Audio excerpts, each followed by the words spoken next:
اعوذ باللہ من الشیطان الرجیم بسم اللہ الرحمن الرحیم السلام علیکم ورحمۃ اللہ وبرکاتہ۔ امید کرتی ہوں آپ سب خیر و عافیت سے ہوں گے۔ خوش آمدید ہے اس چینل کی طرف۔ یہ آڈیو بک بنام عرفان بہجت پر مبنی ہے کہ جو ایک منفرد اور دل کو چھو لینے والی کتاب ہے۔ اس کے مؤلف ہیں ڈاکٹر رضا باقی زادہ گیلانی، اور اس کتاب میں انہوں نے علماء اور شاگردوں کی زبانی عرفان بہجت کو بیان کیا ہے۔ اس آڈیو بک کے ذریعے ہم آقا کی زندگی میں جھانکیں گے، تو آئیے اس سفر کا آغاز کرتے ہیں اور اس خوبصورت کتاب کی گہرائیوں میں غوطہ لگاتے ہیں۔ اس کتاب کو شروع کرنے سے پہلے جو کمنٹ مجھے موصول ہوا تھا، اسکرین شاٹ پہ بھی آپ دیکھ رہے ہوں گے، انہوں نے مجھے کمنٹ کیا تھا کہ آیت اللہ تقی بہجت کی زندگی پر لائف ہسٹری وغیرہ بیان کریں۔ میں نے کافی سرچ کی کہ کوئی باقاعدہ کتاب ہو کہ جس میں بچپن سے لے کر آخر تک کا مواد ہو۔ مجھے ملا بھی، لیکن وہ فارسی زبان میں تھا، اور ظاہری بات ہے یہاں میجورٹی آف زیادہ تر لوگ جو ہیں وہ سننے والے اردو زبان سے تعلق رکھتے ہیں، اور میری بھی فارسی زبان میں اتنی زیادہ عبور نہیں ہے۔ اس لیے جب تک اب اس کا ترجمہ ہو، جیسے ہی ترجمہ ہو کر وہ کتاب آئے گی تو میری کوشش ہوگی میں اس کو ضرور ڈالوں۔ پھر مجھے 3 کتابیں ملی اس حوالے سے کہ جس میں پہلی ہے نصیحتیں، جس میں آقا بہجت سے پوچھے گئے کچھ سوال ہیں اور انہوں نے اس کے جواب دیے ہیں۔ دوسرا ہے لذت ملاقات کہ جس میں آپ کے مطالعات اور تجربات کا پورا نچوڑ بیان کیا گیا ہے، اور تیسری تھی عرفان بہجت کہ جو کتاب میں آپ کو پڑھ کے سناؤں گی، وہ ہے اس میں علماء اور شاگردوں کی زبانی آپ کے عرفان کے بارے میں بتایا گیا ہے۔ بہرحال اس کتاب کو تقریباً 45% ووٹس ملے ہیں۔ اس کا بھی اسکرین شاٹ میں نے لگا دیا ہے۔ جیسے ہی مجھے دوبارہ وقت ملا، کیونکہ مجھے اور کتابوں کی بھی ریکویسٹ آئی ہوئی ہیں، کچھ عرفان کے حوالے سے ہیں، کچھ اور بھی ہیں، انشاءاللہ ان کے کمپلیٹ ہوتے ہی میری کوشش دوبارہ ہوگی کہ لذت ملاقات اور نصیحتیں بھی پڑھی جائیں۔ بغیر کسی اور باتوں کے چلتے ہیں کتاب کی طرف۔ تاریخ کے نشیب و فراز میں علماء کرام ہی امانت الہی اور تعلیمات اہل بیت علیہم السلام کے حامل اور شیعت کی سرحدوں کے محافظ رہے ہیں۔ تشیع کی بظاہر چیز سے زیادہ ان کی کوششوں اور محنتوں کی بدولت ہے۔ علماء کرام سالہ سال دینی مدارس میں حصول علم اور تہذیب نفس میں مصروف رہنے کے بعد معنویت کے عظیم مقام پر پہنچ کر لوگوں کی سعادت اور ہدایت کا چراغ اپنے کاندھوں پر اٹھاتے ہیں۔ شیخ الفقہا جمال العارفین آیت اللہ العظمیٰ شیخ محمد تقی بہجت ان علماء کرام میں سے ہیں کہ جو اپنی عمر حصول علم، تہذیب نفس، عرفان، سیر و سلوک اور عظیم مقام پر پہنچنے کے بعد معاشرے میں تعلیمات دین پھیلانے میں مصروف رہے۔ ہم اپنی پہلی کتاب برگی از دفتر آفتاب میں حضرت عالی کے پر نور وجود کے بارے میں بیان کر چکے ہیں۔ اب ہم اس فریاد گر توحید کے رومانی اور معنوی ساتھیوں کی طرف چل کر ان کی شاگردوں اور دوستوں سے ان کی عظیم نظریات سنتے ہیں۔ بالفاظ دیگر کتاب بہجت عارفان در حدیث دیگران میں اس عظیم ہستی کی شخصیت کے مختلف پہلو بیان ہوئے ہیں۔ اس کتاب کا آغاز کلامی از نور آیت اللہ بہجت اور حضرت عالی کے بارے میں دوسرے لوگوں کے نظریات کا مجموعہ ہے۔ امید ہے کہ ہماری کوشش طالبان ہدایت کے لیے رہنما ثابت ہوگی اور محبوب کی طرف ان کی رہنمائی کرے گی۔ آخر میں نہایت ہی انکساری کے ساتھ ان تمام بزرگوں کے بھی شکر گزار ہیں کہ جنہوں نے اپنے انٹرویوز اور بیانات کے ذریعے اس مجموعے کی تشکیل میں ہمارا ساتھ دیا۔ اسی طرح آیت اللہ العظمیٰ بہجت کے ایک شاگرد کا بھی شکریہ ادا کرتا ہوں جنہوں نے اس کتاب کی آمادگی کے سلسلے میں اپنی مفید مشوروں کے ذریعے میری رہنمائی کی۔ اپنی اہلیہ اور اپنے فرزند محمد آقا کا بھی مشکور ہوں کہ جنہوں نے مختلف کیسٹوں سے مطالب نکالے اور کتاب کی پروف ریڈنگ میں میری مدد کی۔ ساتھ ہی انتشارات زائر آستانہ مقدس حضرت فاطمہ معصومہ سلام اللہ علیہا کے تمام کارکنوں کا بھی شکر گزار ہوں۔ والحمدللہ رب العالمین۔ رضا باقی زادہ گیلانی۔ محرم الحرام 1421 ہجری بمطابق بہار 1379 شمسی ہجری۔ گفتار اول بیانات ہیں حضرت آیت اللہ سید عباس کاشانی دام الظلہ۔ آیت اللہ سید عباس حسین کاشانی کے مختصر حالات زندگی۔ علامہ سید عباس حسینی کاشانی کا حسب و نسب سید سجاد امام زین العابدین علیہ السلام سے ملتا ہے۔ آپ صاحب قلم، محقق، عالم، فاضل، فقی، دانشور اور گمنام متکلم ہیں۔ 17 ربیع الاول 1300 کو بیت علم اور تقوی اور فضیلت میں پیدا ہوئے۔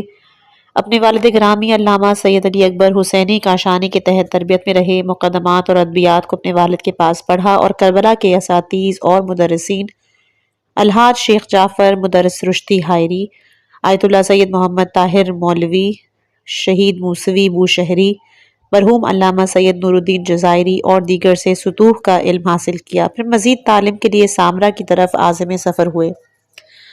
وہاں 2 سال آیت اللہ مرزا محمد شیرازی، مرزا حبیب اللہ اشتہاردی، علامہ شیخ محمد تبریزی اور اپنے چچا زاد علامہ کبیر سید نصر اللہ کاشانی کے پاس حصول علم میں مصروف رہے۔ والد گرامی کی وفات کے بعد کربلا معلیٰ گئے اور کربلا کے ایام عظام الحاج شیخ محمد رضا جرقوئی اصفہانی، شیخ محمد خطیب، سید محمد حسن، الحاج سید زین العابدین کاشانی اور آیت اللہ العظمی میلانی سے استفادہ کیا۔ 1356 ہجری شمسی میں نجف کی طرف عازم سفر ہوئے اور نجف کی آیات عظام حمامی، مرزا حسن یزدی، مرزا عبدالہادی شیرازی سے قصب فیض لیا۔ آپ کی عمر 25 سال نہیں ہوئی تھی کہ آپ درجہ اجتہاد پر فائز ہو گئے، دینی اور روحانی خدمات میں مصروف ہو گئے۔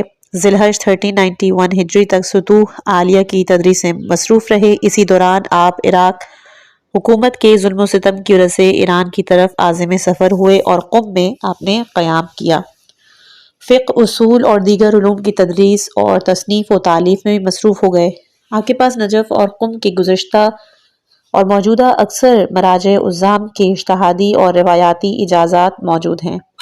آپ کی تالیفات اور تصنیفات میں سے بعض شائع ہو چکی ہیں اور بعض شائع نہیں ہوئی ہیں۔ آپ نے درجل کتابیں تالیف کی: مصابیح الجناح، ارث الشیعہ، فرائض الاسلام، ارشاد للقبرہ، الرضوان فی تفسیر القرآن، فقہ شیعہ، العجاب فی الاسلام، منہاج الحاج، الجہاد فی الاسلام وغیرہ۔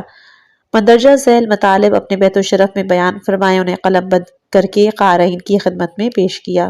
آپ لوگوں نے مجھ سے اسوہ علم و عمل، زہد و تقوی اور نزاہت اور فضیلت یعنی حضرت آیت اللہ العظمی بہجت کے حالات زندگی کے بارے میں پوچھا ہے۔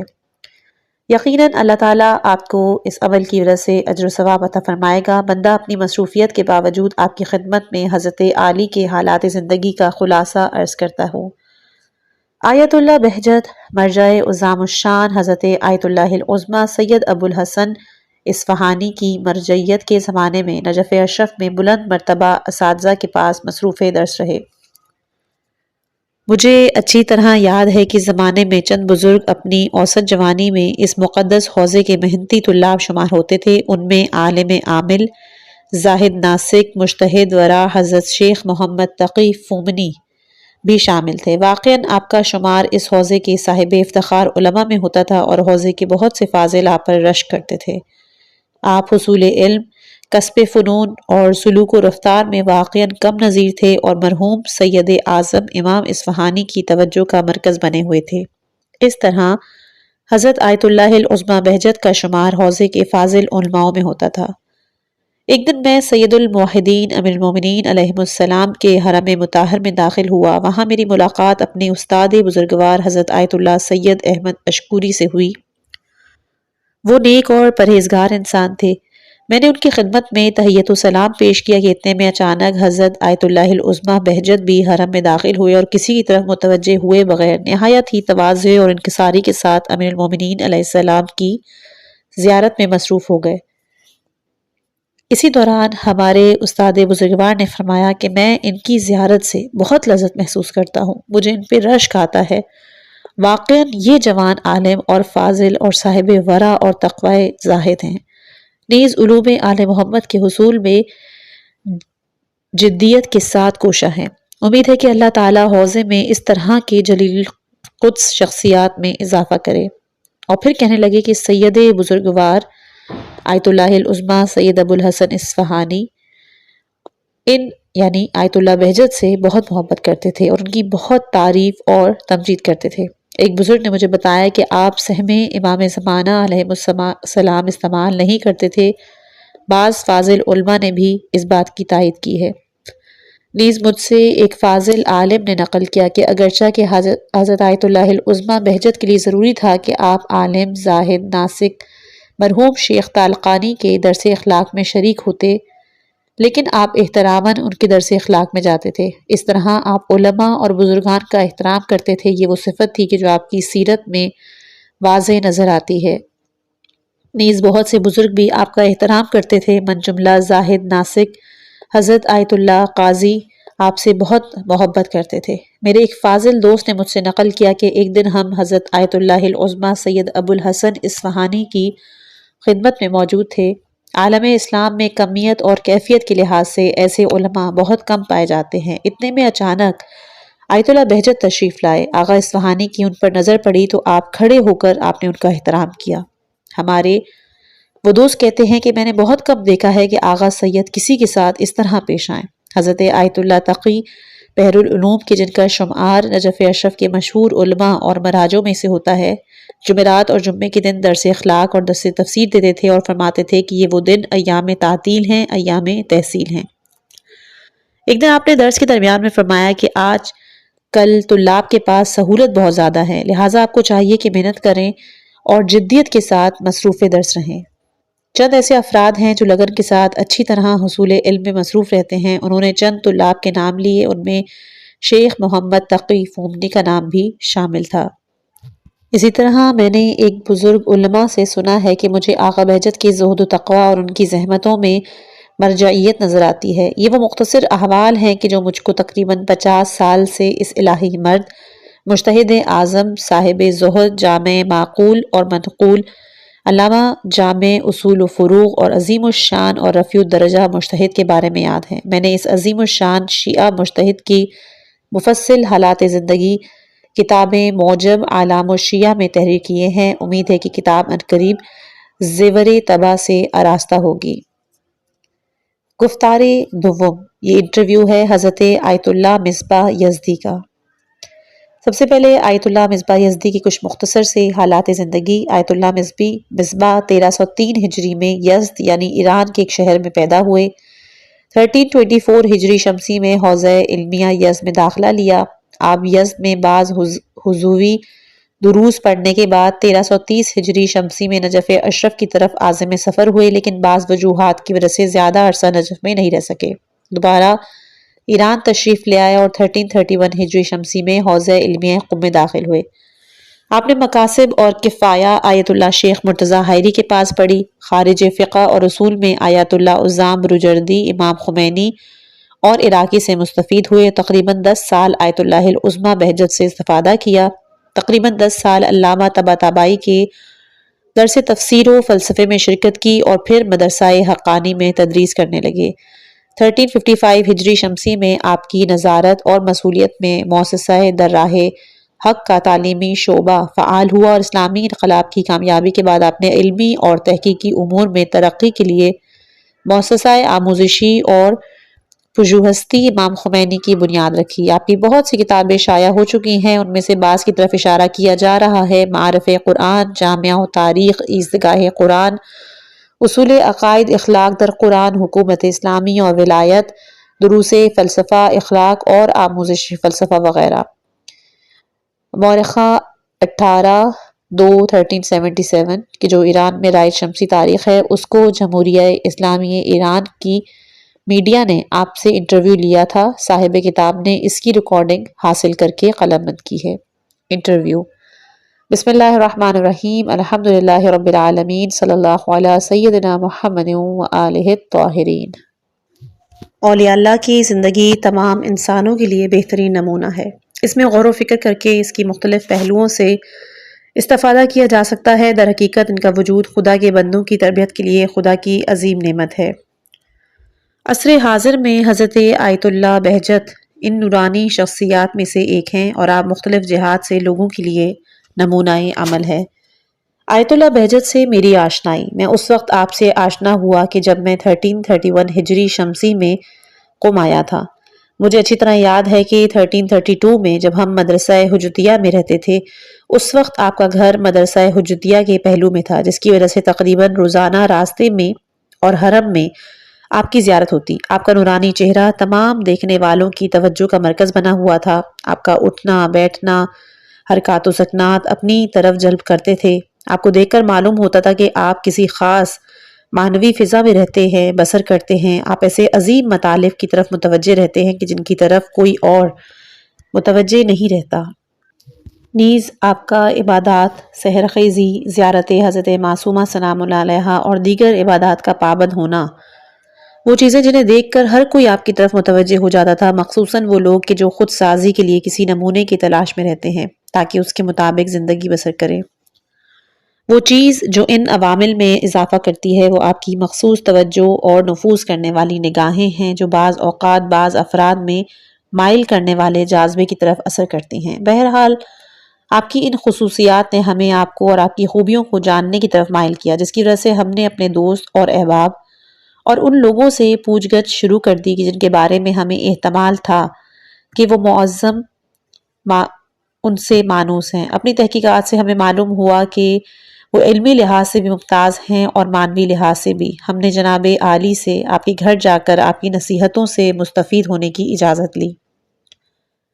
جیسا کہ پہلے عرض ہو چکا ہے کہ اس وقت آپ مدرسہ حجتیہ کے پہلو میں کرائے کے مکان میں رہتے تھے اور پھر خیابان چہار مردان کی ابتدا میں کرائے کا مکان لیا۔ ظاہراً اس گھر کے صرف 2 کمرے تھے جس میں جناب عالی سے مستفید ہوتے تھے۔ اس میں پردہ نصب تھا اور پردے کی دوسری طرف آپ کے اہل خانہ رہتے تھے۔ آپ بہت ہی سادہ زندگی گزارتے جو تکلف سے دور اور عالم نورانیت اور معنویت سے مربوط ہوتی تھی۔ آیت اللہ بروجردی کے درس میں آغا بہجت کی شناخت۔ سنا ہے کہ آپ اس وقت سے آیت اللہ بروجردی کے لائق شاگردوں میں شمار ہوتے تھے جب سے انہوں نے قم میں درس شروع کیا تھا۔ آپ آیت اللہ بروجردی کے درس میں اعتراض کرنے کے حوالے سے مشہور ہیں، کیونکہ عام طور پر جو اساتذہ درس خارج دیتے ہیں ان کے شاگرد میں بہت کم تعداد ایسے لوگوں کی ہوتی ہے جو سب سے زیادہ مطالب ضبط کرتے ہیں۔ ان کے ذہن میں جو اعتراض آتے ہیں انہیں بیان کر کے ان کے بارے میں تحقیق کرتے ہیں تاکہ مسائل مکمل طور پر حل ہو جائے۔ آیت اللہ بروجردی کے درس میں آپ بھی ایسے ہی شاگردوں میں سے تھے۔ ہم نے اس وقت درس سمجھا تک نہیں تھا اور آپ یعنی آیت اللہ بہجت آغا بروجردی کے درس میں لائق فضلہ کے عنوان سے پہچانے جاتے تھے۔ آیت اللہ بہجت کی شاگردی۔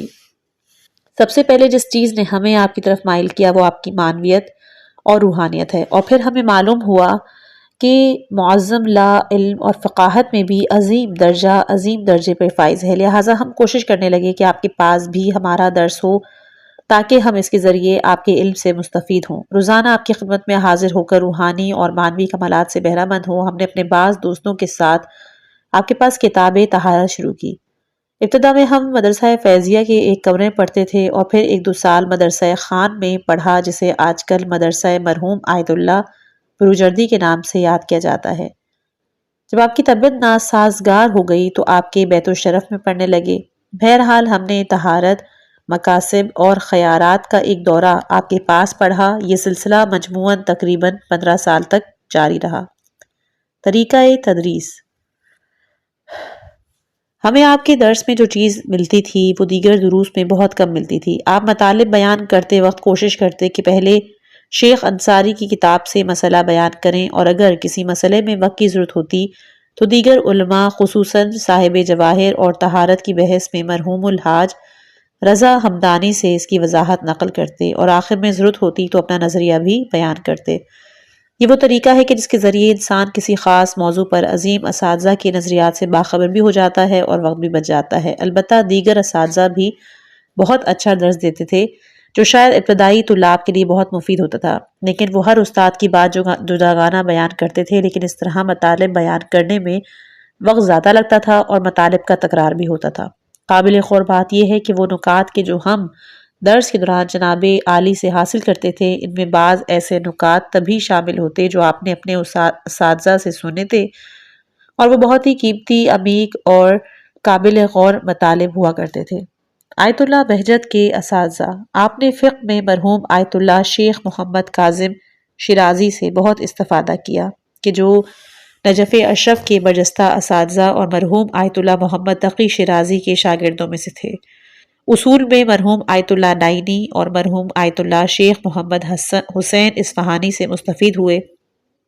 آپ نے مرحوم اصفہانی سے جو استفادہ کیا اس کی مدت بھی زیادہ تھی، اور ان سے آپ نے استفادہ بھی کیا ہے۔ مرحوم اصفہانی کے عمل و کردار نے بھی آپ پر بہت اثر ڈالا، کیونکہ آپ بعض اوقات ان کی کچھ باتیں نقل کرتے تھے اور ہمیں وہ باتیں آپ کے عمل اور کردار میں نظر آتی تھیں، اور اس سے ظاہر ہوتا تھا کہ آپ کی معنوی شخصیت کی تشکیل میں ان استاد کا ایک گہرا اثر ہے۔ مجھے یاد ہے کہ آپ اپنے ان استاد کے بارے میں فرماتے تھے کہ جب کوئی شخص آیت اللہ شیخ محمد حسین کی علمی خدمات کو دیکھتا تو سمجھتا کہ آپ دن رات صرف مطالعہ اور تحقیق کرتے ہیں اور کوئی اور کام نہیں کرتے۔ جب اسے آپ کی عبادت کے بارے معلوم ہوتا تو وہ سمجھتا کہ آپ عبادتوں کے علاوہ کچھ نہیں کرتے۔ مجھے بھی یاد ہے کہ آپ اپنے استاد کی علمی فعالیت بیان کرتے ہوئے ان کی ایک داستان نقل کرتے ہوئے فرماتے تھے کہ مرحوم آیت اللہ شیخ محمد حسین فرماتے تھے کہ میں نے صاحب کفایہ مرحوم خراسانی کے پاس 13 سال درس پڑھا۔ ان 13 سالوں میں ایک رات میں ان کے درس میں نہ جا سکا۔ ظاہراً مرحوم آخوند خراسانی رات کے وقت درس دیتے تھے۔ اس رات میں زیارت کے لیے کازمین چلا گیا اور بعض مشکلات کی وجہ سے درس میں نہ پہنچ سکا۔ واپس آتے وقت سوچنے لگا آج رات استاد نے درس میں کیا بیان کیا ہوگا، اور پھر درس کے بارے میں جو باتیں میرے ذہن میں آئیں انہیں میں نے لکھ لیا۔ نجف واپس آنے کے بعد اپنے دوستوں کے پاس گیا اور ان سے درس کے بارے میں پوچھا۔ ان کی باتوں سے معلوم ہوا کہ وہ تقریباً وہی مطالب تھے جو میں نے سوچ کر لکھے تھے۔ میری تحریر میں تقریباً کوئی ایسی بات نہیں تھی کہ جسے انہوں نے بیان نہ کیا ہو اور میں نے نہ لکھا ہو۔ وہ بزرگ اتنے اہل علم تھے کہ جب استاد کے درس میں نہیں جاتے تو سوچ کر ان کا درس لکھ لیا کرتے تھے۔ اس کے باوجود ان سے استاد کا ایک درس بھی نہ چھٹا۔ جہاں تک مجھے یاد ہے آپ فرماتے تھے کہ مرحوم آیت اللہ شیخ محمد حسین نے پورے 13 سال مرحوم آخوند کے درس میں شرکت کی۔ ان کی ایک اور علمی کاوش جو بہت مشہور ہے مقاصد کا حاشیہ ہے۔ یہ مرحوم شیخ انصاری کی کتاب مقاصد پر لکھے جانے والے عمیق ترین حاشیوں میں سے ہے۔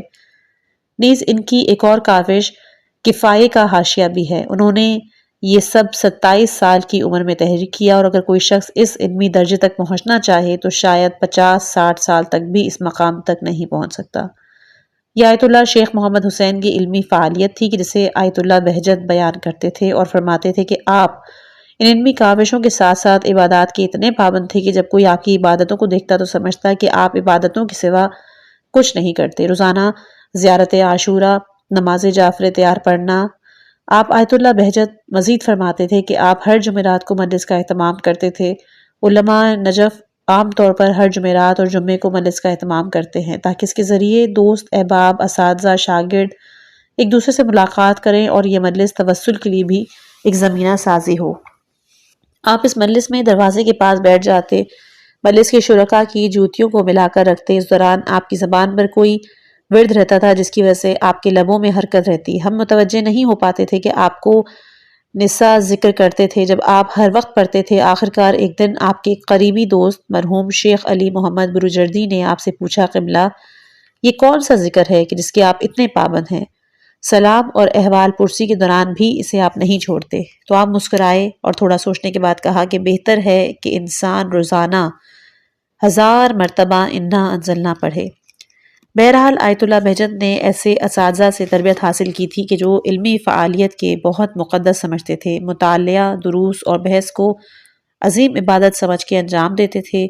علاوہ ازیں وہ نماز، زیارت اور توسلات جیسی عبادت کے بھی پابند تھے۔ آیت اللہ بہجت مرحوم آیت اللہ شیخ محمد حسین اور دیگر اساتذہ جیسے مرحوم نائینی، آپ ان سے بھی بہت سے ممتاز اخلاقی نکات نقل کرتے تھے۔ ان سے علمی عملی استفادہ کرنے کے علاوہ مرحوم الحاج مرزا قاضی سے بھی مستقیماً اخلاقیات اور معنویات میں بہرہ مند ہوئے اور سالہ سال ان کے شاگرد رہے۔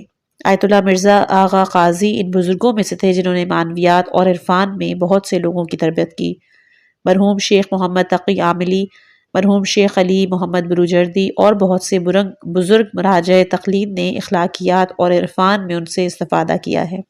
آیت اللہ بہجت مرحوم آغا شیخ مرتضیٰ طالقانی وغیرہ سے بھی نکات نقل کرتے تھے اور اس سے معلوم ہوتا ہے کہ آپ اخلاقیات اور معنویات میں ان سے بھی مستفید ہوتے تھے۔ آیت اللہ بہجت بیان کرتے تھے کہ اس زمانے میں ایک شخص نے یہ جاننا چاہا کہ حرم امیر المومنین میں سحر کے وقت کتنے لوگ نماز وتر میں دعائے ابو حمزہ پڑھتے ہیں۔ جیسا کہ مجھے یاد ہے جب انہوں نے شمار کیا تو ان کی تعداد 70 سے بھی زیادہ تھی۔ بہرحال اس زمانے میں عبادات، معنویات کے پابند افراد کی تعداد بہت زیادہ تھی، جبکہ افسوس سے کہنا پڑتا ہے کہ عصر حاضر میں ہمیں ایسے لوگ بہت کم نظر آتے ہیں۔ البتہ ہم غیب کا علم نہیں رکھتے، شاید ماضی میں لوگ ان عبادتوں کو زیادہ تر حرم میں انجام دیتے ہوں اور اب اپنے گھروں میں، جبکہ یہ بات یقینی سے کہی جا سکتی ہے کہ عبادات اور معنویات کا پابند ہونا کم ہو گیا ہے۔ جیسا کہ عرض کر چکے ہیں کہ آیت اللہ بہجت نے مذکورہ اساتذہ سے بہت علمی استفادہ کیا اور آخر میں مرحوم آیت اللہ بروجردی سے فقہی مسائل میں مستفید ہوئے۔ ان اساتذہ نے ایک جامع الاطراف شخصیت کو وجود بخشا کہ جو وجود زمانے میں بہت بڑی نعمت ہے۔ باستعداد افراد کو ان کی عمر کے ہر لحظے سے مستفید ہونا چاہیے۔ اللہ تعالیٰ نے آپ کو شخصی خصوصیات اور ذاتی استعداد بھی عطا فرمائی جو کسبی نہیں بلکہ خدا دادی ہے۔ وہ یہ کہ آپ بہت ذہین ہیں اور فردی، اجتماعی، سیاسی مسائل پر اتنی گہری نظر رکھتے ہیں کہ انسان کو تعجب ہوتا ہے کہ جو انسان علمی اور عبادی مسائل میں اتنا غرق ہو وہ کس طرح ان دقیق نکات کی طرف متوجہ ہوتا ہے اور انہیں درک کرتا ہے۔ جو لوگ آپ کو صرف عبادت، نماز یا درس میں دیکھتے ہیں وہ شاید یہ سمجھتے ہوں کہ آپ سیاسی اور اجتماعی مسائل کی طرف متوجہ نہیں رہتے، لیکن بندہ عرض کرتا ہوں کہ آپ اپنے دوستوں اور ان لوگوں کو کہ جن کو آپ درس میں شریک ہوتے تھے مختلف صورتوں سے ان مسائل کو اہمیت دینے کی نصیحت کرتے تھے۔ علاوہ آپ اس بات کی طرف بھی اشارہ کرتے کہ جو لوگ معنوی اور علمی مسائل کی طرف متوجہ رہتے ہیں یہ کام انجام نہیں دیتے۔ ایسا دن بھی آئے گا کہ جب سیاست اور اجتماع نااہل لوگوں کے ہاتھ میں ہوگی اور وہ اسلامی معاشرے کو راستے سے ہٹا دیں گے۔ آپ ہمیں مثلاً درس فقہ لکھنے، غور و فکر کرنے، دیگر اخلاقی نصیحتوں کی تاکید کرتے ہوئے کہتے تھے کہ ہم سیاسی اور اجتماعی مسائل سے دور نہ ہوں۔ نیز ہمیں نصیحت کرتے تھے کہ ہم اس طرح کے مسائل، خاص طور پر ثقافتی مسائل میں فعال رہیں۔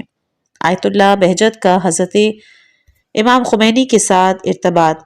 بعض اوقات آپ سیاسی مسائل کے بارے میں حضرت امام خمینی رحمۃ اللہ علیہ کو خاص پیغام بھی بھیجتے تھے۔ ایک مرتبہ میں نے اور میرے ایک دوست نے آپ کا خصوصی پیغام حضرت امام تک پہنچایا۔ امام کی بھی آپ پر ایک خاص عنایت تھی، البتہ میں نے اس سلسلے میں ان سے مستقیماً کچھ نہیں سنا، کیونکہ میرا اصول تھا کہ میں بہت کم بزرگوں کا مزاحم ہوتا اور ان سے سوال کرتا۔ جو چیز میں نے سنی ہے یا جو مجھے یاد ہیں وہ غالباً ایسے مطالب ہیں کہ جنہیں میں نے یا مشاہدہ کیا ہے یا پھر انہوں نے خود بیان کیا۔ مرحوم الحاج مصطفیٰ آپ کے بارے میں امام خمینی رحمۃ اللہ علیہ سے نقل کرتے تھے کہ ایک مرتبہ حضرت امام خمینی نے کہ جو کہ آغا بروجردی کے ساتھ بہت مربوط تھے، آیت اللہ بہجت کی طرف کوئی چیز بھیجی، کیونکہ انہوں نے دیکھا تھا کہ آپ کی زندگی بہت سادہ ہے۔ جب وہ چیز آیت اللہ بہجت کے پاس لائی گئی تو آپ نے اسے قبول نہیں کیا۔ حضرت امام اس چیز کو واپس کرنا نہیں چاہتے تھے۔ وہ نقل کرتے ہیں کہ حضرت امام نے اس کا راہ حل سوچا اور فرمایا کہ میں یہ چیز آپ کو اپنے مال سے بخش رہا ہوں، اجازت دیں کہ میں اسے دوبارہ واپس نہ لوٹاؤں۔ آیت اللہ بہجت نے اس چیز کو امام کے ذاتی مال سے ہبہ کے عنوان سے قبول کیا۔ جناب مسعودی خمینی ان افراد میں سے ہے کہ جن کی حضرت امام کی خدمت میں بہت رفت و آمد تھی۔ آج کل وہ حضرت معصومہ سلام اللہ علیہ کے حرم کی تولیت کے عہدے پر فائز ہیں۔ وہ نقل کرتے ہیں کہ بعض اوقات جب حضرت امام بہت پریشان ہوتے یا آپ کے پاس کوئی سخت مریض ہوتا تو آپ مجھے آیت اللہ بہجت کی خدمت میں حاضر ہونے کا حکم دیتے۔ چند مرتبہ ایسا ہوا میں آیت اللہ بہجت کے پاس جاتا تو وہ مجھے قربانی کا حکم دیتے اور میں حضرت امام کی طرف سے 1 یا 2 دمبے خرید کر قربان کرتا۔ مرحوم مصطفیٰ یعنی خمینی اپنے والد گرامی سے نقل کرتے تھے کہ آپ معتقد تھے کہ حضرت آیت اللہ بہجت بہت ممتاز معنوی مقامات پر فائز ہیں۔ اسی طرح آپ اس بات کے بھی معتقد تھے کہ ان کے پاس اختیاری موت ہے، یعنی آپ کے پاس اتنی طاقت ہے کہ آپ جب چاہیں جسم سے اپنی روح کو جدا باصطلاح خلع کر کے دوبارہ واپس لا سکتے ہیں۔ یہ ان بلند مقامات میں سے ہے کہ جہاں بزرگوں کے لیے عرفانی سیر و سلوک کے ذریعے پہنچنا ممکن ہوتا ہے۔ اسی طرح توحیدی معارف میں بھی معنوی مقامات ہیں جنہیں بیان کرنے سے بندے کی زبان قاصر ہے۔ اگر میں نے انہیں خود نہ سنا ہوتا تو مجھ میں انہیں بیان کرنے کی طاقت نہ ہوتی، لیکن افسوس اس بات کا ہے کہ سالہ سال حضرت عالی کی خدمت میں رہنے کے باوجود ہم اپنے اندر یہ صلاحیت پیدا نہ کر سکے کہ آپ ہم پر عنایت کرتے، ہمیں کوئی خاص چیز سکھاتے، ہماری رہنمائی فرماتے، بعنوان مثال ہمیں کسی مقام تک پہنچاتے۔ ہم اس بات پر خدا کے مشکور ہیں کہ آپ کی دعاؤں میں شامل رہے۔ البتہ میرے اندر ذاتی طور پر جناب عالی سے مکمل استفادے کی صلاحیت نہیں تھی۔ بہت سے ایسے مقام ہیں کہ جن کا ہم صحیح تصور تک نہیں کر سکتے اور اولیاء خدا ان کی حقیقت تک پہنچ چکے ہوتے ہیں۔ آیت اللہ بہجت کے بارے میں شیخ عباس کوچانی کا نظریہ۔ حضرت آیت اللہ بہجت کے فوق العادہ کمالات کے معتقد لوگوں میں حضرت شیخ عباس کوچانی بھی شامل ہیں۔ آپ اخلاقی اور عرفانی مسائل میں مرحوم قاضی کے جانشین تھے اور نجف اشرف میں رہتے تھے، اور آپ کے فرزند شیخ محمود کوچانی تھے۔ شیخ عباس فرماتے ہیں کہ آیت اللہ بہجہ جب جوان تھے اور ان کی عمر 20 سال نہیں تھی، میری یادداشت کے مطابق آپ فرماتے تھے کہ ان کے چہرے پر پوری داڑھی نہیں نکلی تھی۔ اس وقت وہ ایک عظیم مقام پر فائز ہو گئے تھے، چونکہ ہماری ان سے قریبی رفاقت تھی، اس لیے ہمیں اس بات کے بارے میں معلوم ہو گیا تھا۔ انہوں نے مجھے شرعی قسم دی تھی کہ جب تک میں زندہ ہوں یہ بات کسی کو بھی نہیں بتانا۔ آپ 17 یا 18 سال کی عمر میں ہی اس عظیم مقام پر فائز ہو گئے تھے۔ میرے خیال میں آپ یہی اختیاری موت والا مسئلہ بیان فرماتے تھے۔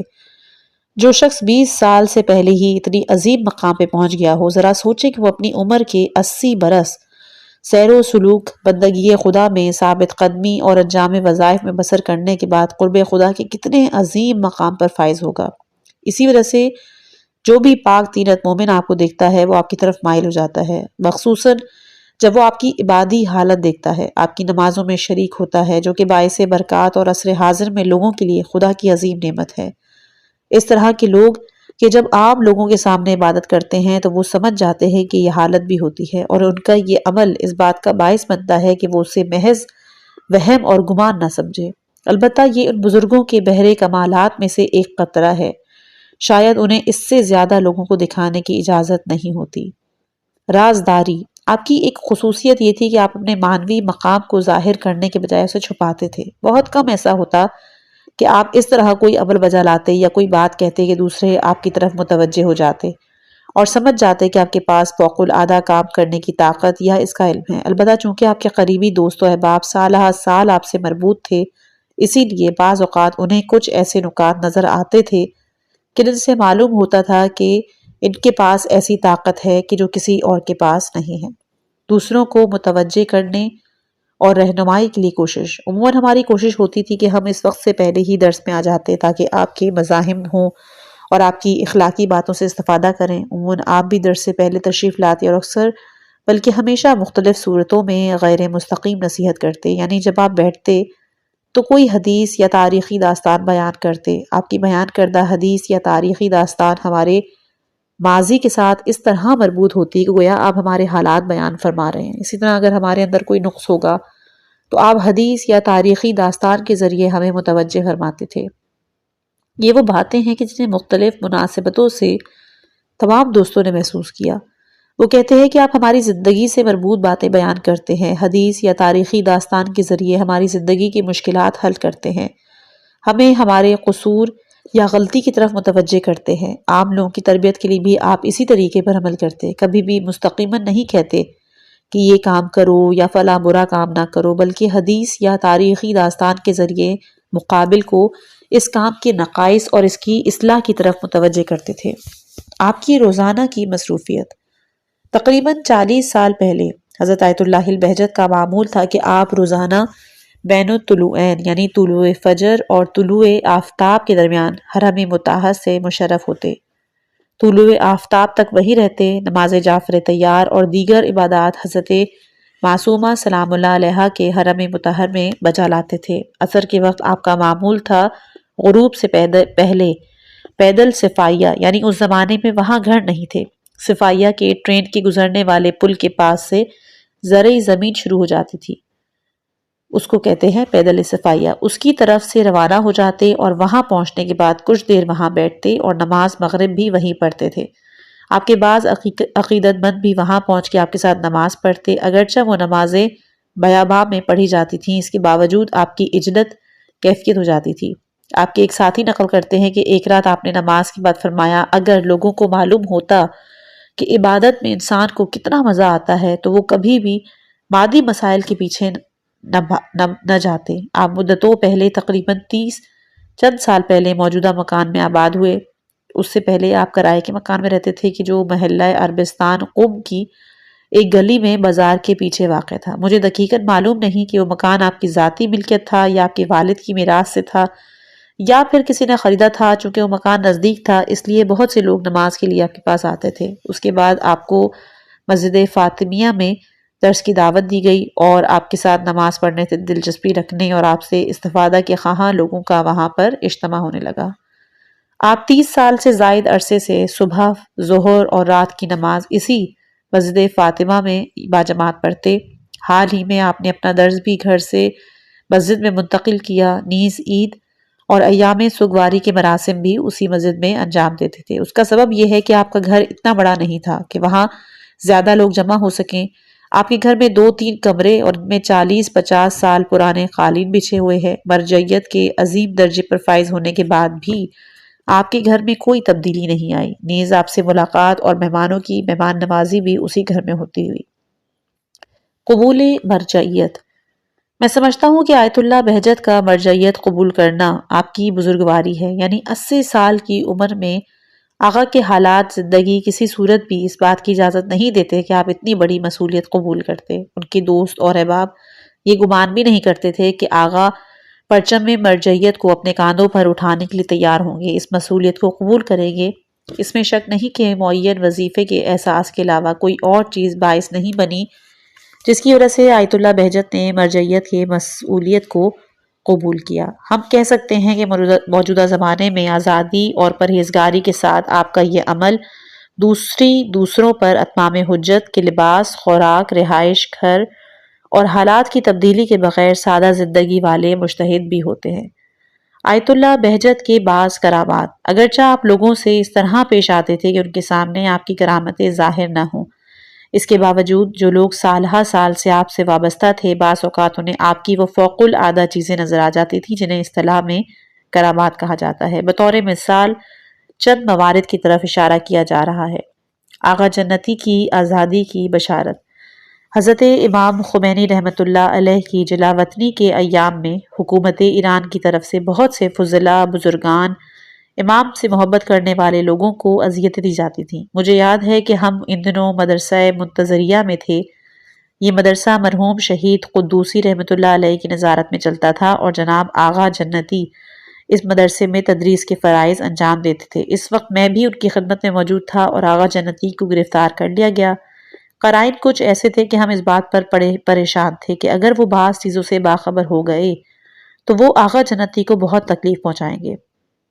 میں فوراً آیت اللہ بہجت کی خدمت میں حاضر ہوا اور سارا واقعہ ان کو بیان کیا اور کہا کہ ہم بہت پریشان ہیں۔ آپ نے واقعہ سننے کے بعد کچھ سوچا اور فرمایا انشاءاللہ آپ میرے پاس ان کی رہائی کی خبر لے کر آئیں گے۔ یہ اس بات کی طرف اشارہ تھا کہ آقا جنتی بہت جلد آزاد ہو جائیں گے اور کوئی مشکل بھی پیش نہیں آئے گی۔ اس طرح کوئی بھی کہہ سکتا ہے، لیکن اس وقت آقا کی باتیں میرے لیے خوشخبری تھیں اور ہم مطمئن تھے کہ آپ جانتے ہیں کہ یہ قصہ زیادہ دیر نہیں چلے گا اور کوئی مشکل بھی پیش نہیں آئے گی۔ اسی طرح مثلاً ہم کچھ اور لوگوں کے لیے بھی ہم آپ سے دعا کا تقاضا کرتے، لیکن آپ ان کے بارے میں نہ تو اس طرح کہ جس طرح آقا جنتی کے لیے فرمایا تھا کہتے اور نہ ہی وہ جلدی آزاد ہو پاتے، کچھ نہیں کہتے تھے۔ گمشدہ دلہن کی تلاش۔ دوسرا واقعہ اس طرح پیش آیا کہ شادی کی رات ایک دلہن کو اس کے دشمن گھر سے اغوا کر کے لے گئے۔ وہ کہاں تھی یہ بات کسی کو معلوم نہیں۔ دولہا اور دلہن کے رشتہ دار مراسم کی ادائیگی کے لیے جمع ہوئے۔ تقریباً سورج غروب ہونے کے وقت انہیں معلوم ہوا کہ دلہن نہیں ہے۔ دلہن کے والدین اور دولہا بہت پریشان، انہوں نے دلہن کو بہت تلاش کیا لیکن ان کو دلہن کہیں پر بھی نظر نہ آئی۔ ہمارے ایک دوست جو ان کے پڑوس میں رہتے تھے وہ بیان کرتے ہیں کہ میں نے سوچا کہ کیوں نہ آقا بہجت کے پاس جا کر اس واقعے کے بارے میں بتاؤں، ان سے پوچھوں کہ کیا آپ اس سلسلے میں کیا فرماتے ہیں۔ میں بہت غمگین تھا اور اسی حالت میں جناب عالی کی خدمت میں حاضر ہوا اور سارا واقعہ وہ شخص مطمئن ہو کر واپس لوٹا کہ بالکل اسی طرح کرنا چاہیے، لہٰذا اس نے فوراً دلہن کے رشتہ داروں کو اس بات کی اطلاع دی۔ دلہن کے رشتہ دار جب حضرت معصومہ سلام اللہ علیہا کے حرم میں گئے تو دیکھا کہ وہ حضرت معصومہ کے حرم کے سرہانے والے حصے میں بیٹھی تھی۔ مجھے صحیح یاد نہیں کہ اصل واقعہ کیا تھا اور دلہن کس طرح حرم پہنچی۔ اس وقت دلہن کے رشتہ داروں کو اس کے وہاں ہونے کا تصور تک نہیں تھا۔ بیٹا ہوگا یا بیٹی ہوگی۔ ہمارے ایک دوست کہتے تھے کہ ماہ رمضان المبارک سے پہلے میری بیوی حاملہ تھی اور میں سفر پہ جانا چاہتا تھا۔ خدا حافظ اور التماس دعا کے لیے میں آقا بہجت کی خدمت میں حاضر ہوا تو آقا نے میرے لیے دعا کی اور فرمایا کہ اس مہینے میں اللہ تعالیٰ آپ کو بیٹا عطا فرمائے گا، اس کا نام محمد حسن رکھے گا۔ ظاہراً آقا کو میری بیوی کے حاملہ ہونے کی خبر نہیں تھی۔ بہرحال 15 رمضان المبارک کی رات کے جو امام حسن علیہ السلام کی ولادت کی رات ہے، خدا نے مجھے بیٹا عطا کیا اور میں نے اس کا نام محمد حسن رکھا۔ آیت اللہ بہجت سے اس طرح کے اور بھی بہت سے واقعات ظاہر ہوتے رہتے ہیں، لیکن نہ تو آپ خود ان کا اظہار کرتے تھے اور نہ ہی اجازت دیتے کہ کسی جگہ ان کا بیان کیا جائے۔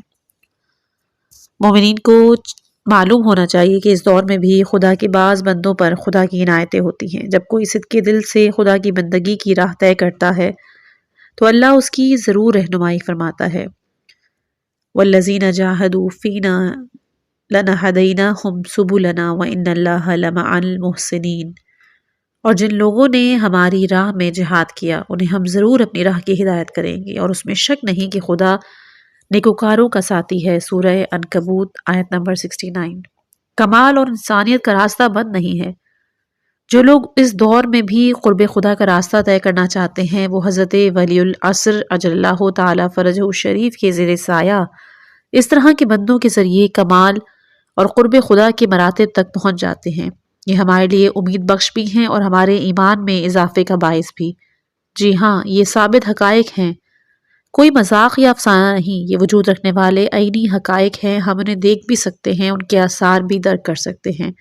ہم دنیا اور ان کی رنگینیوں کو چھوڑ کے سمجھ سکتے ہیں کہ لذت اور خوشی صرف حیوانی اور شیطانی لذتوں میں منحصر نہیں ہے، بلکہ انسان کمالات اور ان لذتوں اور سعادتوں تک بھی پہنچ سکتا ہے جس کا مادی لذتوں کے ساتھ مقایسہ تک نہیں کیا جا سکتا۔ لیکن افسوس اس بات کا ہے کہ ایمان اور معرفت کی کمزوری اور داخلی خارجی انسانی جنی شیطانی عوامل کا ہجوم اتنا بڑھ چکا ہے کہ انسان ان قیمتی گوہروں کی طرف بہت کم متوجہ ہوتا ہے۔ ایسے بزرگ علماء بھی ہیں کہ جن کی زیادہ تر متوجہ علمی مسائل پر رہتی ہے، وہ عبادی مسائل کو کم اہمیت دیتے ہیں۔ اس کے برعکس ایسے علماء بھی ہیں کہ جو عبادی مسائل کی طرف زیادہ متوجہ رہتے ہیں اور علمی مسائل مخصوصاً فقاہت کو اہمیت نہیں دیتے۔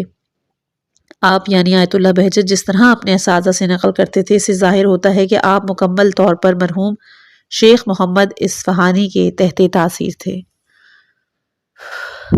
آیت اللہ بہجت جس طرح علمی مسائل میں فوق العادہ وقت کرتے تھے، اس کا اہتمام کرتے، تعلیم و تعلم کو ایک جدی واجب عینی وظیفہ سمجھتے، فقہی مسائل میں تحقیق کو بڑی اہمیت دیتے، اسی طرح عبادی اور معنوی مسائل کو بھی کافی اہمیت دیتے تھے۔ انہیں انسان کی پرواز کے لیے دوسرا پر کہتے۔ اگر ایک پر ہو اور دوسرا نہ ہو تو اس کا فائدہ نہیں ہوتا۔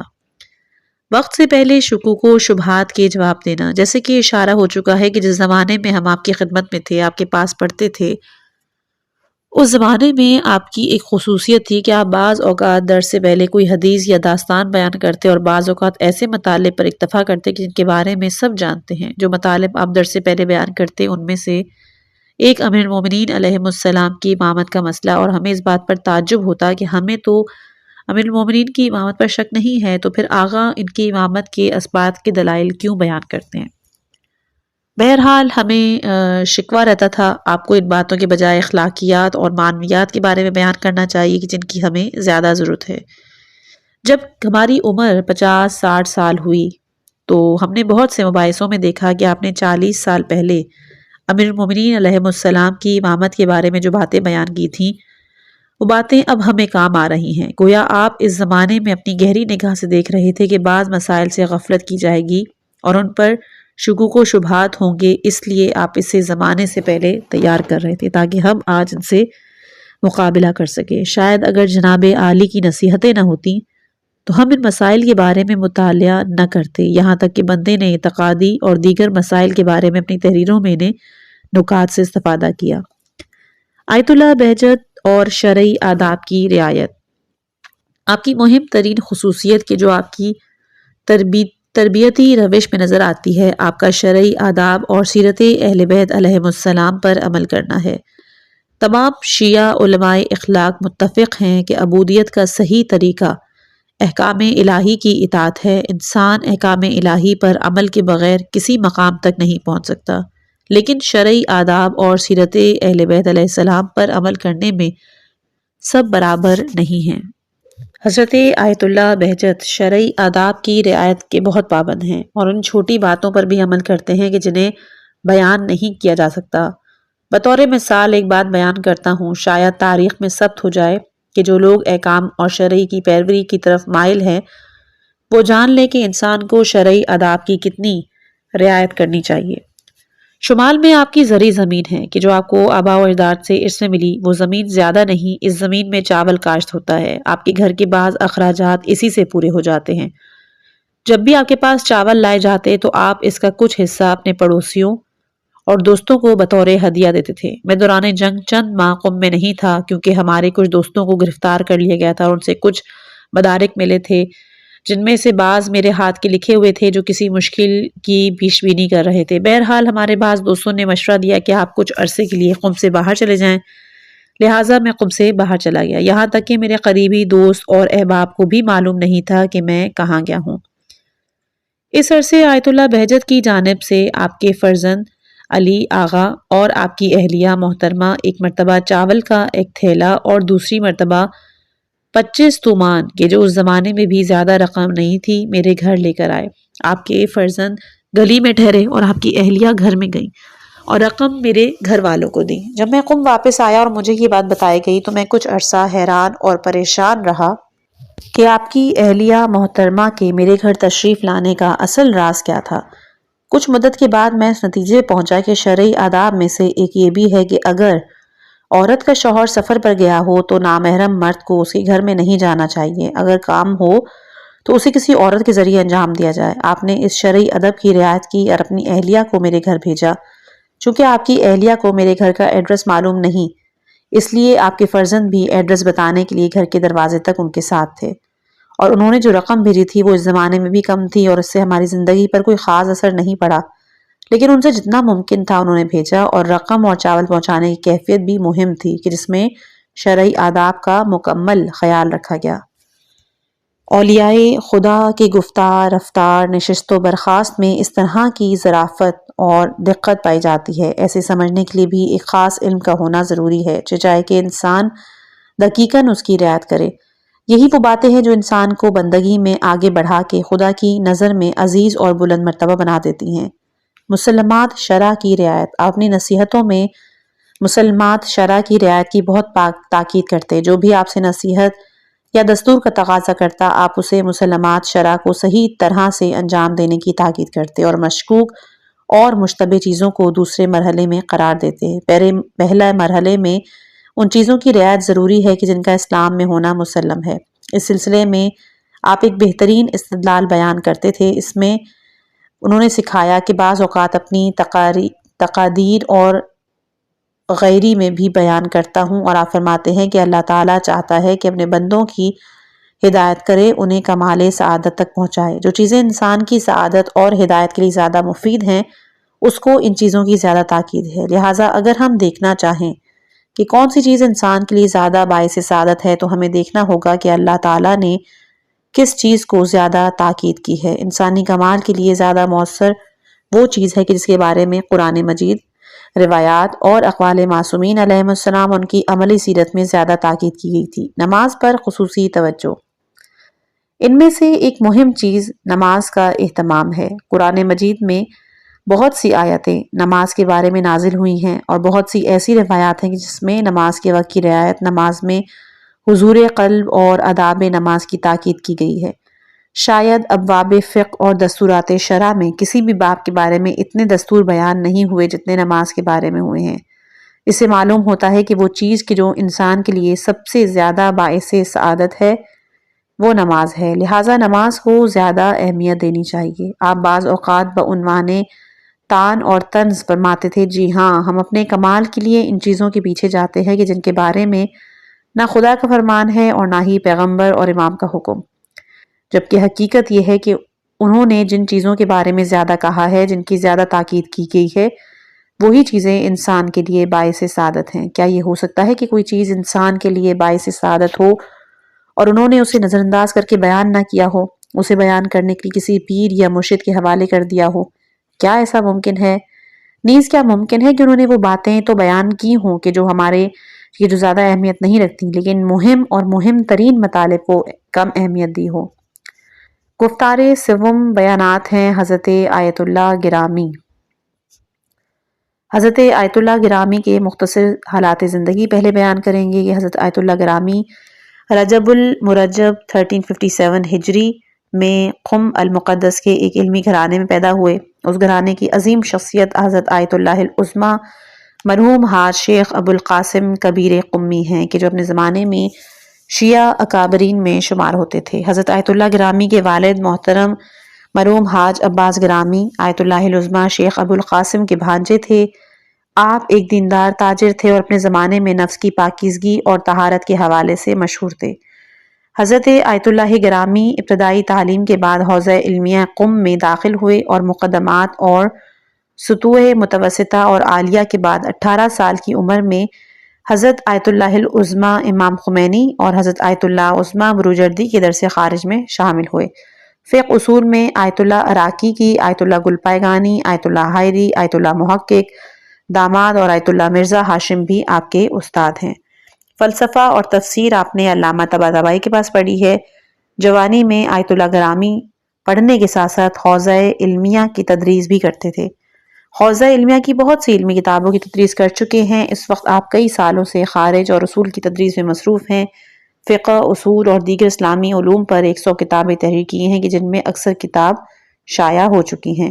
حوزہ علمیہ کے فضلاء اور علماء کے اسرار پر 4 جلدوں پر مشتمل عروۃ الوثقیٰ کا استدلالی حاشیہ حال ہی میں شائع ہوا ہے۔ علاوہ ازیں بعض مومنین کے اسرار پر آپ کے فتاویٰ پر مشتمل توضیح المسائل اور مناسک حج اور عمرہ بھی چھپ چکی ہے۔ ایران میں اسلامی انقلاب کی کامیابی سے پہلے آپ کو بھی شہنشاہ ایران کے ظلم و ستم کا نشانہ بنایا گیا۔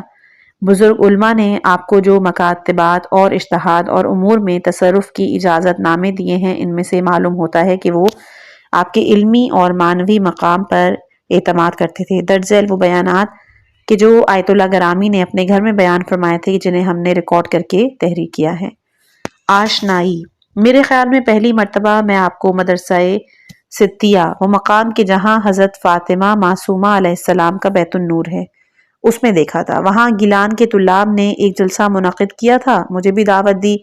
وہاں آپ نے خطاب کیا اور چند مہم نکات بیان کیے۔ دوسری مرتبہ مدرسہ دارالشفا میں آغا زین العابدین قربانی کے کمرے میں آپ کی زیارت سے مشرف ہوا، اور پھر کبھی کبھی نماز پڑھنے کے لیے آپ کے پاس جاتا تھا، خاص طور پر 1349 ہجری کے بعد یا اس سے پہلے۔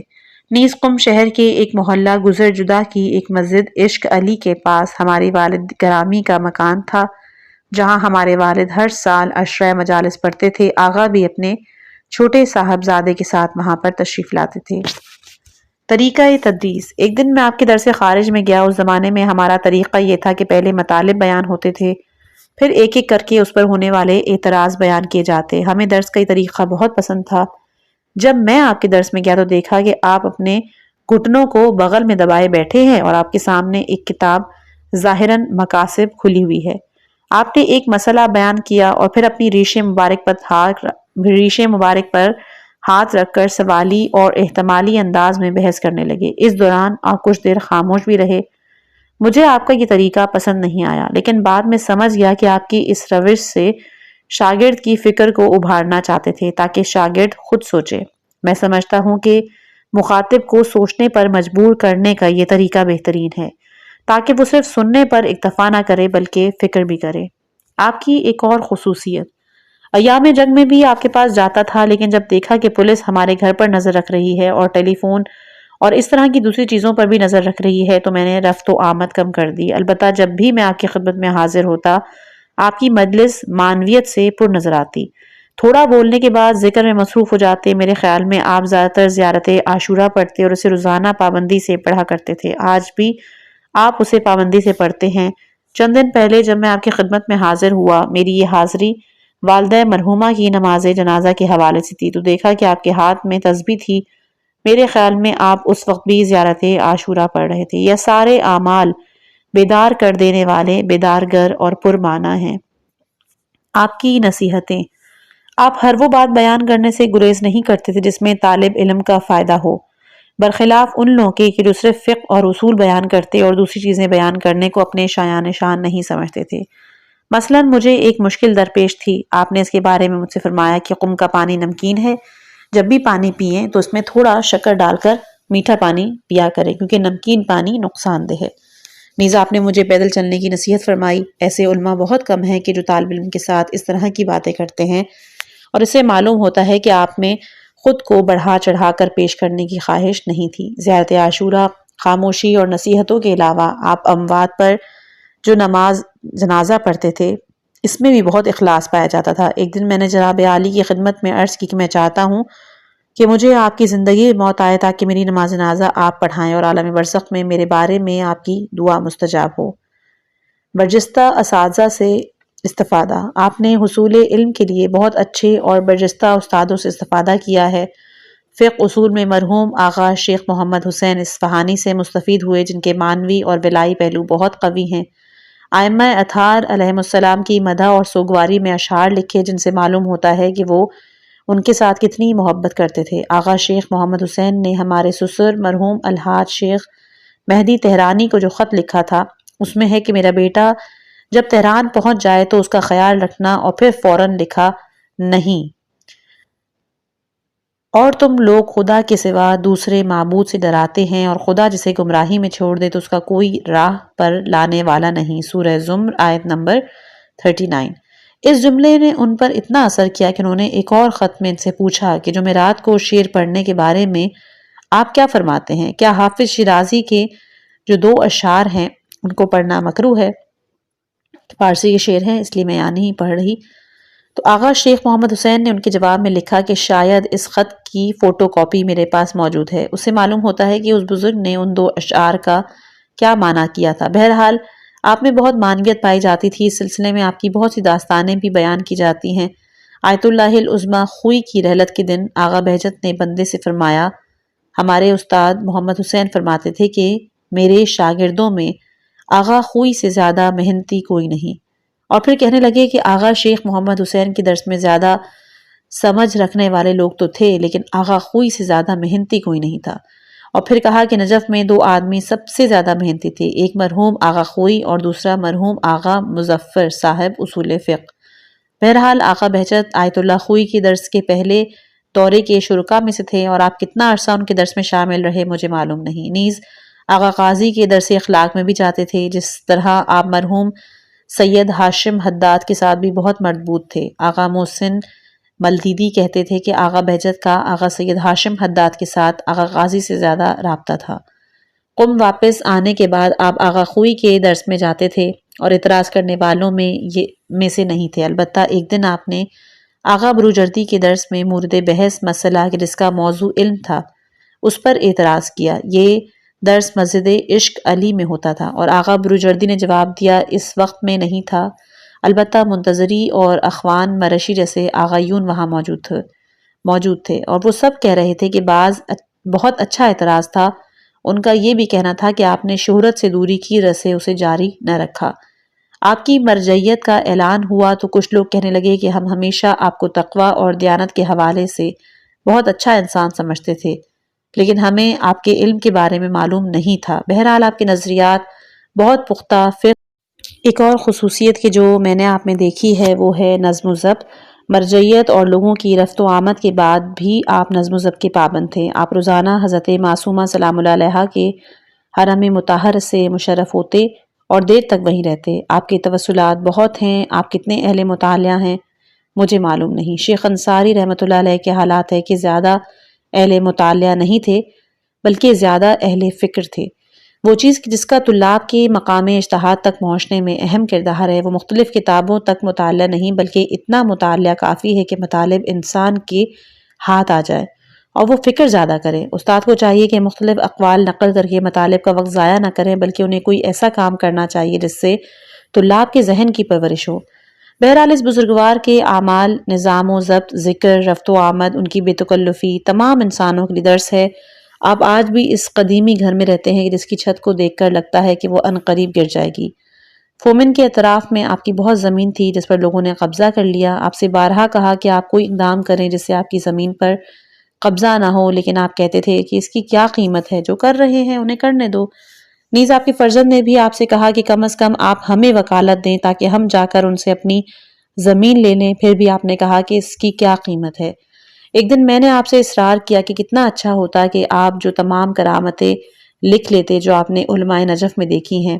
اہل غرب نے نے بھی یہ کام کیا ہے اور روان شناسی کے عنوان سے اپنے بزرگوں کی طرف لوگوں کو متوجہ کرنے کے لیے سموئیل سائلس کی اعتماد بنفس جیسی کتاب لکھی، تو آپ نے کہا کہ ہم نے سوچا بھی نہیں تھا کہ اس طرح قحط الرجال ہو جائے گا، ہم تو وہاں روزانہ کرامتیں دیکھتے تھے۔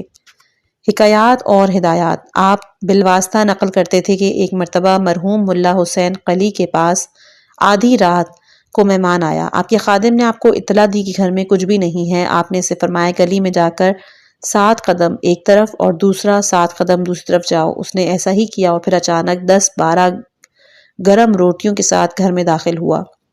خادم کہتا تھا کہ روٹیاں مجھے ایک شخص نے یہ کہہ کے دی کہ آقا کے پاس مہمان آیا ہے، یہ روٹیاں ان کی ہیں۔ بہرحال آقا بہجت عاملانہ اور عالمانہ سلوک کے ہر عمل کرتے تھے، برخلاف ان لوگوں کے کہ جو صرف عاملانہ عمل انجام دیتے ہیں۔ میں بارہا یہاں تک کہ زمانے میں بھی جب آپ کی مرجعیت مشہور نہیں تھی اپنے طلاب کو تاکید کرتا کہ ان کے آقا بہجت سے استفادہ کریں۔ متحرک تاریخ کی طرح ہیں، چلے جائیں گے۔ آقا بہجت کے بعد بہت سی چیزیں ہیں، ان سے استفادہ کرنا چاہیے۔ بآخر میں اس بات کا اضافہ کروں گا کہ ہماری زبانیں اس طرح کے بزرگوں کے حقیقی درجات بیان کرنے سے قاصر ہیں۔ ان کی حقیقت اور معنویت، بہت سے نکات ان کی نظر میں تو ہوتے ہیں لیکن ان کی گفتگو میں نظر نہیں آتے۔ اگر ہم مختصر جملوں میں آپ کی تعریف کرنا چاہیں تو ہم کیا کہیں گے؟ آپ صاحب علم و عمل اور ان شخصیات میں سے ہیں کہ جو قیامت پر یقین رکھتے ہیں اور انہوں نے حقائق کو لمس کیا ہے، اسی وجہ سے ان کے سارے اعمال اور گفتار کا دوسروں پر اثر ہوتا ہے۔ انشاءاللہ گفتار چہارم ہم اپنی اگلی آنے والی اور اس کتاب عرفانی بہجت کی گہرائیوں میں ہم نے جھانکا، اس کے پیغامات کو سمجھنے کی کوشش کی ہے۔ اللہ تعالی ہمیں اور آپ کو اپنی ہدایت سے نوازے، ہمیں اپنے راستے پر چلنے کی طاقت دے۔ دعا ہے کہ ہم سب کی زندگیوں میں سکون، محبت اور روشنی آئے اور ہم ہمیشہ اپنے مقصد کی طرف قدم بڑھاتے رہیں۔ اللہ ہمارے دلوں کو اپنے علم سے بھر دے اور ہمیں اپنی رضا کی طرف رہنمائی عطا کرے، آمین۔ اس آڈیو بک کو سننے کے لیے آپ کا شکریہ۔ اگر آپ کو یہ آڈیو بک پسند آئی ہو تو اس چینل کو سبسکرائب کرنا بالکل مت بھولیے گا اور جو بیل آئیکن ہے اس کو بھی آن کر دیجئے تاکہ آنے والی میری جتنی بھی کتابیں ہیں اور آڈیوز ہیں ان کی نوٹیفیکیشن آپ کو مل سکے۔ اگر یہ کتاب پسند آئی ہے تو مجھے آپ کمنٹ کر کے اطلاع دے سکتے ہیں۔ اس کے علاوہ اس کو شیئر کیجئے، لائک کیجئے اور سبسکرائب کیجئے۔ والسلام علیکم ورحمۃ اللہ وبرکاتہ۔